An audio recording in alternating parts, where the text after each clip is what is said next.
আগামী মাসে Asia cup, আগামী বছর বিশ্বকাপ। লম্বা সময় ধরে ক্রিকেট খেলা বাংলাদেশ অবশ্য পাচ্ছে না সাফল্যের দেখা।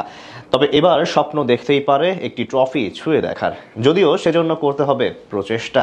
তবে এবার বাংলাদেশকে সাফল্য এনে দেওয়ার জন্য 3জন খেলোয়াড় হতে পারেন ট্রাম্প কার্ড, যাদের হাত ধরে আসতে পারে এই সাফল্য। তাদেরকে নিয়েই জানার চেষ্টা করব রিপোর্টের বাকি অংশে।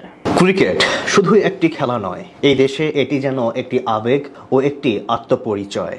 বাংলাদেশের মানুষের হৃদয়ের সঙ্গে এত গভীরভাবে যে খেলাটি জড়িয়ে গেছে সেটা হচ্ছে ক্রিকেট। কিন্তু এই আবেগের বিপরীতে যদি কেউ হিসাব করে সাফল্যের পরিমাণ, তাহলে উত্তরটা হতাশাজনকই। কোনো আইসিসি ট্রফি নেই, এশিয়া কাপও অধরায় রয়ে গেছে, আর ধারাবাহিকতা তো বহু দূরের কথা। তবুও আশ্চর্যের বিষয় হলো সমর্থকদের ভালোবাসায় কোনো ঘাটতি নেই।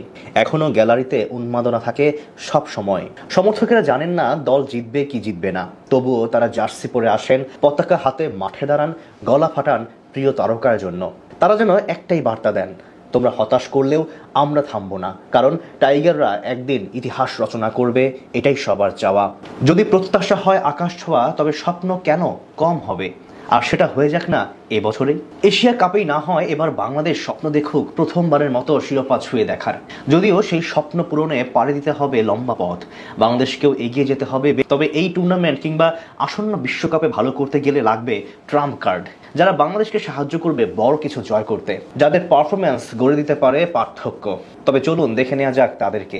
বাংলাদেশ ক্রিকেটে ফেয়ারলেস মানসিকতা নিয়ে খেলা খেলোয়াড়ের সংখ্যা খুবই সীমিত, আর এই তালিকার শুরুর দিকেই জায়গা করে নেন পারভেজ হোসেন ইমন।